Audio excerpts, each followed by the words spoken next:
Polresta Cilacap mengungkap kasus tindak pidana perdagangan orang atau modus yang digunakan pelaku, yakni menjanjikan ratusan calon tenaga kerja Indonesia bekerja ke luar negeri dengan membayar sejumlah uang. Satuan Reserse Kriminal Polresta Cilacap meringkus dua pelaku tindak pidana perdagangan orang atau TPPO. Kedua tersangka yakni Sunanta dan Taryono warga Cilacap dan Indramayu, Jawa Barat. Kedua pelaku berperan merekrut ratusan calon tenaga kerja Indonesia atau TKI yang dijanjikan bekerja ke luar negeri dengan iming-iming mendapat gaji yang besar. Kapolda Jawa Tengah Irjen Pol Ahmad Lutfi mengatakan kedua pelaku telah melakukan penipuan sebanyak 165 orang calon TKI dengan dijanjikan bekerja di Korea Selatan. Setiap korban diharuskan membayar uang mulai dari 10 juta rupiah hingga 100 juta rupiah dengan dalih untuk mengurus sejumlah dokumen, medical check up hingga paspor. Akibat ulah para tersangka ini, ratusan korban mengalami kerugian hingga lebih dari 2 miliar rupiah.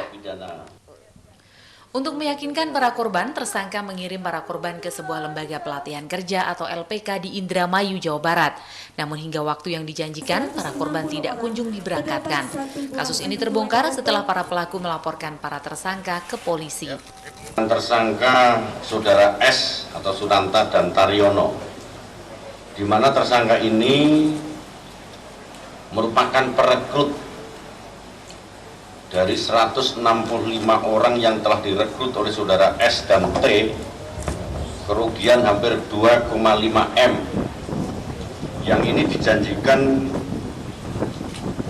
bekerja di luar negeri dengan membayar 10 sampai 110 juta. Jadi kerugiannya hampir 2,5 M, di mana masyarakat wilayah Cilacap setelah dilakukan perekrutan, dia dibawa ke Indramayu, di mana Indramayu itu tempat TKP untuk LPK. Jadi LPK di Indramayu itu sudah kita lakukan penyelidikan dan penyidikan tidak berizin, sehingga terjadi public complaint yang akhirnya kita lakukan penangkapan 2 orang.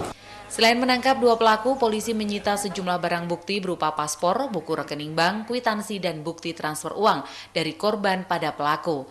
Untuk mempertanggungjawabkan perbuatannya, para pelaku dijerat pasal 81 tentang perlindungan pekerja migran Indonesia dengan ancaman hukuman 10 tahun penjara dan denda 15 miliar rupiah. Dari Cilacap, Heri Susanto, Tim iNews melaporkan.